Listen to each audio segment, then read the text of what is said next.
Hello, my friend. Are you ready for today's movie recap? Okay, good. Go get your drink and something to eat and let's get started. The film begins in the year 1500 with a large number of Vikings and their leader heading to plunder a sacred place called Normandy. While they are robbing this place and burning the goods in it, they find a secret room and the monk who is in the place begs the Vikings not to enter this room and open it.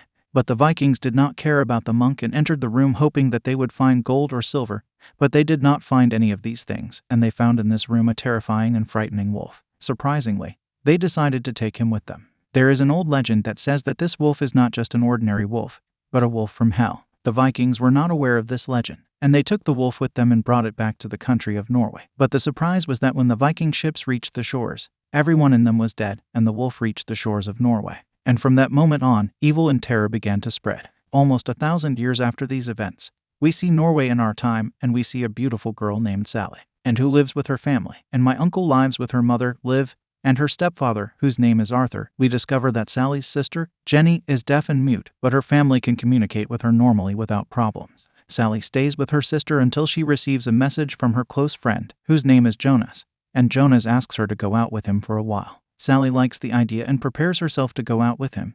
And while she's out, she meets her mother and learns that her mother is a working detective in the city police. Sally tells her mother that she is going out with her friends, and it becomes clear that Sally's relationship with her mother is not good and that they are not close to each other, and it turns out that the only person close to her family is her sister, Jenny. She went to meet her owner, Jonas, when he told her that he had a group of his friends with him to spend a nice time together. But Sally was not comfortable with his friends because she did not know them well, and this was the first time she had met them. So you sit with them and Jonas and try to get the hang of it, until a girl from his friends named Eileen comes and asks Jonas to talk to each other alone and to go with him for a walk. So Sally is forced to sit with Jonas's friends alone, and at that time his friends start harassing her and throwing at her. Suddenly, while she was sitting alone, she finds a girl lying on the ground, so Sally rushes to help her, and when she approaches her, she is surprised that this girl is Eileen. And she is also surprised that Jonas is injured and bleeding too, and she saves them until suddenly a giant animal attacked them and pulled Eileen out and killed her. Sally was terrified by this sight and kept screaming hysterically. Then the police arrived and the animal then completely disappeared from the place. And Liv, Sally's mother, would be present with the police forces who arrived at the place, and when she knew that her daughter was in the place, she was shocked and very worried about her. And she quickly goes to talk to her and tries to understand what happened, but Sally is in a state of shock and why she was able to speak and not pronounce from the frightening sight she saw. The next day, Sally returns home and calms down a bit from the shock of the previous day. Her mother asks her about what happened the night before, and this time she was telling her about the giant animal she saw and telling her that this animal attacked them and dragged Eileen and walked with her. But before he walked, Sally was wounded. There was a slight wound in her shoulder, so I asked her what is the animal that attacked them. But the strange thing is that Sally was not able to determine the type of this animal, nor was she even able to determine the species.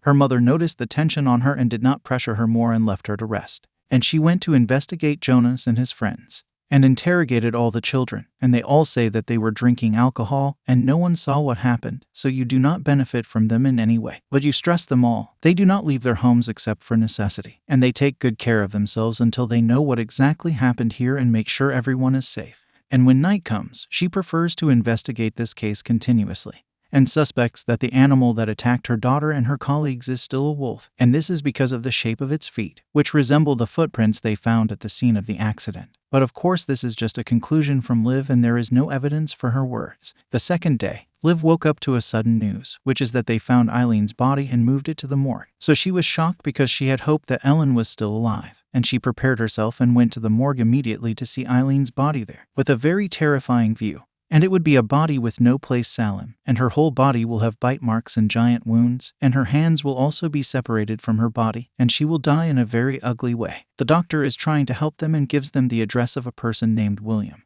And the doctor tells her that William is a doctor at the University of Veterinary Medicine and he has a lot of experience in the animal world. When you go outside the morgue, you find Eileen's mother there and begging them to see her daughter, but of course why do they prevent her? Because her daughter's sight is very difficult and no one can bear them, especially her mother. On the second day, a stranger comes to the town and goes to the police station and asks to speak with a necessary Liv. And this person looks strange and has one hand, and it is clear that his other hand has been cut off. They are looking for him. This is not just an ordinary animal, and he begins to explain to her that this animal remains a cursed wolf known as the Wolf of Hell, and tells her about the legend of this wolf that the Vikings freed 1,000 years ago. Lars tells her that anyone who gets infected by any cursed person will turn into a werewolf because of the curse, while Jay is joking and asks him to walk immediately. He will not affect this wolf, and if she really wants to eliminate him and save her city from destruction, they must use silver bullets. At the same time, Sally is staying with Jonas in a restaurant, and the two are talking to each other about the accident, and it becomes clear that the incident captured them both, but it affected Sally more, of course. And Sally tells him that she is seeing hallucinations and strange things from the time of the accident, until it was late, and Sally came back home. And while she was going home, she met Jonas's friends, and they kept throwing at her again and teasing her like last time. However, unless Sally responds to them, she leaves them and walks away. On the second day, Liv goes to the morgue again, and this time, Dr. William, the animal expert, will be with her, and he will see William kissing her, and he will try to discover what secrets and signs on them belong to an animal. After thinking and analyzing, he discovers from these traces that they are traces of a wolf. But William warns them that if a wolf is the one who really did this, then he is not an ordinary wolf. An order is issued to search for this wolf and eliminate it. A group of very professional hunters is appointed to help her and the police kill the wolf, so they all move together, and Lev goes with them despite her anxiety and fear, and begins the search for this wolf in order to kill him. At the same time, Sally is in school, and the hallucinations and fantasies that she sees increase more, and she begins to see terrifying hallucinations, to the point that she cannot go to school anymore, and she has to walk, and she does not understand what is happening to her and why, while she is living with the officers and hunters. They are still looking for the wolf in the forest. On their way, they are surprised by the body of a person completely mutilated in a brutal way. And of course they conclude that the wolf is the one who did this and that the wolf is close to the place where they are. So she leaves two of her colleagues next to the corpse in order to try to find the identity of the murdered person. And she takes the rest of the hunters and continues on her way in the forest. After some time, they reach the cave. It looks scary, and they decide to enter this cave. But on the other side, the officer, Lev's colleague, and the hunters with him hear movement around them. Suddenly, the giant wolf attacks and begins to kill them one after the other in a terrifying manner. Lev and the rest of the hunters disperse and explore the cave and find many corpses there, and they know that the wolf lives in this cave. And suddenly they meet the wolf. He returns to his cave, and after he finishes on their colleagues, he attacks them too. Liv tries to escape and keeps hitting him with fire, but the normal gunfire doesn't affect her and she gets another ammunition. But she accidentally finds the silver bullet that Lars gave her, so she takes out this bullet and puts it in the gun and hits the wolf with it, and she actually killed him. Then Liv and all those who survived the attack of the wolf are transferred to the hospital, and Liv's injury is light and there is no harm to her, and she is able to leave the hospital on the same day.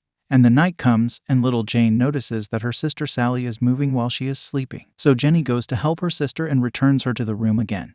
And she notices that she is very tired and sick, but she doesn't know what exactly her sister is suffering from, and she keeps beside her to check on her. And the next day comes, we see Liv, and she is going to meet Dr. William, and the one who is there is trying to study the body of the giant wolf, and William tells Liv that this wolf is not just an ordinary wolf, because there is nothing but a silver bullet that pierced his body. And this is of course something not normal because bullets penetrate the body of animals. And the surprise is that he found this wolf with braids like humans, and that the only explanation for this strange situation is that he was transformed from a normal wolf. Then Liv talks to the doctor about this topic and tells him about what Lars told her, and tells him that all the talk about this creature turned out to be true. And Liv decides to go meet them again and find out how he knows all this information, and there is another important thing that they should know or not. And indeed they go to meet him, the two of them, and ask him, and how did he know all this information about this being? So he shows them the text of an old book and starts telling them the story and the story of their liberation of the Wolf of Hell, and tells them that after the Wolf of Hell was liberated, it began to kill people. But the problem is that everyone who is afflicted by the Wolf of Hell and does not die, the curse comes to him, and he also turns into a werewolf. And in this way this wolf breed began to spread, and after the wolf dies, there will be a werewolf in it, who will continue after him like the smoothness of humans. At the same time, Sally is sitting at home alone and is very sick until she receives a message from Jonas and asks her to go out with him for a while. So she goes out again with him and they talk together, and it becomes clear that they love each other. And their words are interrupted by Jonas' phone, so Jonas goes to answer. And Sally leaves under the moonlight. So Sally is surprised by a very strange feeling. Suddenly, here she turns into a werewolf, and when his phone ends, he returns to her, and she prefers to beg him to stay away from her. But he didn't understand what the problem was, until Sally loses control of herself and attacks Ollie. We later understand that she killed him. And when the second day comes, Liv gets news of this incident, and she quickly goes there, and Sally is sleeping in the storeroom next to the house, and when she wakes up, she doesn't remember anything except that she was with Jonah the night before, and she is surprised that she looks like werewolves and that there is blood on her mouth, face, and body, and she feels there is something wrong. So she prepares herself and goes quickly to the place where she was with Jonas, and there she is surprised that the police are everywhere, and she understands that she is the one who did this, and of course she gets upset and very affected. But she did not know what to do and was distracted. After thinking, she decides to run away and get away from the place as much as she can. And when night comes, she rides a bus that takes her out of the city. While she is riding the bus, she sees the moon. And at this moment she is surprised that she is transforming again, but this time she completely transforms and remains exactly like wolves, but much larger. Surprisingly, Liv finds her daughter's clothes in the heart of the bus and begins to relate the events to each other. She thinks of Lars' words and thinks that her daughter was infected by a werewolf. At this time, however, she realizes that her daughter has become half a wolf and decides to go home quickly because her husband and her young daughter, Jenny, are definitely in danger. Indeed, at the same time, Sally will return home while she is a werewolf, and she will attack and kill them. But Arthur enters at the last moment and clashes with Sally, and he succeeds in taking Jenny and running away with her, and Sally tries to chase them, but they take the car and flee quickly. After some time, Arthur discovers that he was injured, so he asks Jenny to get away from him immediately and go to hide in a safe place. At this time, Sally the werewolf came out to the city and started attacking people in the streets, and when Liv knows what is happening, she and the team go there quickly. When Liv reaches there, she finds Sally killing a very large number of the city's residents, and she also finds her husband, Arthur, who dies, and before he dies, he tells her to go save Jenny before it's too late, so Liv leaves him and goes quickly, and she tries to get close at affected Sally and returned her to normal. But of course Sally would not be conscious and would have killed Jenny. At this moment, Liv arrives in time and takes Jenny quickly and runs. And William hits Sally from afar with an arrow and a very strong anesthetic to make her lose consciousness and disable her. But Sally is not affected by these arrows and starts chasing them in order to kill them. And at this moment Lars intervenes and tries to save them from her and quickly hits her with the car, but you are not affected, and you attack them. Then she attacks Liv and kills her. But at the last moment Jenny takes an anesthetic arrow from William and stabs her sister with it, and this arrow pierces Sally's skin and affects her, causing her to lose consciousness. On the second day, Liv goes to the laboratory where her daughter Sally is, and a silver bullet appears to kill her and end the curse. Liv becomes very sad and unable to do this, but there is no other solution in her hands, because in this way her daughter is impossible to return to her nature, and she will remain a werewolf and predator all along. And Liv is forced to her daughter is killed despite the difficulty of the matter and its impact on her. And Liv walks away from the place after saving the world and losing her daughter, and the movie ends with this. If you like it, don't forget to like the video and subscribe to the channel so that you can receive all new updates. And by the way, you will find Instagram in the description, so don't forget to check it. And see you on a new day. Peace out.